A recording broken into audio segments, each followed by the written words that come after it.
প্রয়োজনে আমি রাস্তা চাই, এই রাস্তা নিয়ে অনেক গণ্ডগোল বেজে রয়েছে। কালিহাতীর পাঁচচারান এলাকায় নদীপাড়ের মানুষদের স্বপ্নের রাস্তা বাস্তবায়নে আনন্দের জোয়ার। গৌরঙ্গ বিশ্বাসের পাঠানো তথ্য ও ভিডিও চিত্রে বিস্তারিত। টাঙ্গাইলের কালিহাতী উপজেলার কোকডহরা ইউনিয়নের পাঁচচারান এলাকায় নদীপাড়ের অসহায় বঞ্চিত মানুষের দীর্ঘদিনের স্বপ্ন পূরণ হয়েছে। টি.আর. ট্রান্সফার রিলিফ কর্মসূচির আওতায় এই এলাকায় একটি কাঁচা রাস্তা নির্মাণ হওয়ায় স্থানীয়দের মাঝে বইছে আনন্দের বন্যা। জানা গেছে, কোকডহরা ইউনিয়নের ৫ নং ওয়ার্ডের ইউপি সদস্য হারুন খান এলাকার মানুষের দুর্ভোগ লাঘবে এই রাস্তার জন্য আবেদন করেন। বিষয়টি আমলে নিয়ে কালিহাতী উপজেলা নির্বাহী অফিসার ইউএনও ৩ সদস্যের একটি তদন্ত দল গঠন করে সরজমিনে পরিদর্শনে পাঠান। তদন্ত জনস্বার্থে রাস্তার প্রয়োজনীয়তা উল্লেখ করে প্রতিবেদন দেওয়া হয়। টি.আর. কর্মসূচির আওতায় পাঁচচারান সিএনজি রাস্তা থেকে বদর আলীর বাড়ি পর্যন্ত সড়ক নির্মাণে ৫৭,০০০ টাকা বরাদ্দ হয়।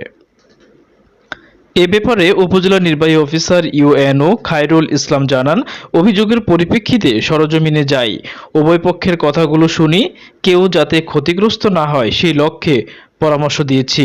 প্রকল্প বাস্তবায়নের জন্য স্থানীয় ইউপি সদস্য হারুন মেম্বারকে সভাপতি এবং সমাজসেবক সুহেল খানকে সাধারণ সম্পাদক করে ৫ সদস্যের একটি কমিটি গঠন করা হয়।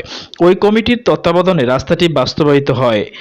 এ প্রসঙ্গে ইউপি সদস্য হারুন খান বলেন, নদীর পাড় ঘেঁষে বসবাসরত মানুষগুলো দীর্ঘদিন ধরে চলাচলে সীমাহীন দুর্ভোগে ছিল। এ রাস্তা নির্মাণের ফলে তাদের কষ্ট অনেকটা লাঘব হবে। এটা শুধু একটা রাস্তা নয়, যেন তাদের জীবনে এক নতুন আশার আলো। মেম্বার, আমার নাম হারুন।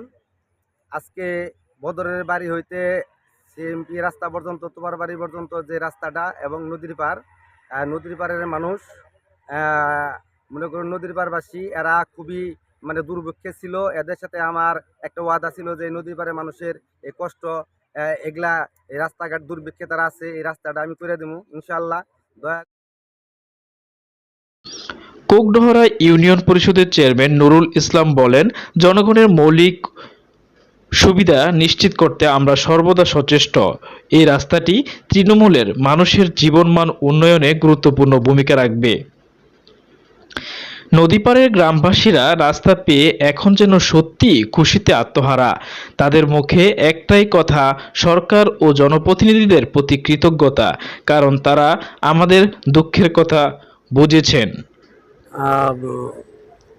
কলা গাছের ভেলা ছাড়া এরা পার হইতে পারে না। বিশেষ করে ওই রাস্তার ওই পাশে ৫-৭টি প্রতিষ্ঠান আছে, যেমন মসজিদ আছে, মাদ্রাসা আছে, গোরস্থান আছে, তারপরে একটা প্রাইমারি স্কুল আছে, একটি হাই স্কুল আছে, হাট বাজার আছে, একটি কলেজ আছে।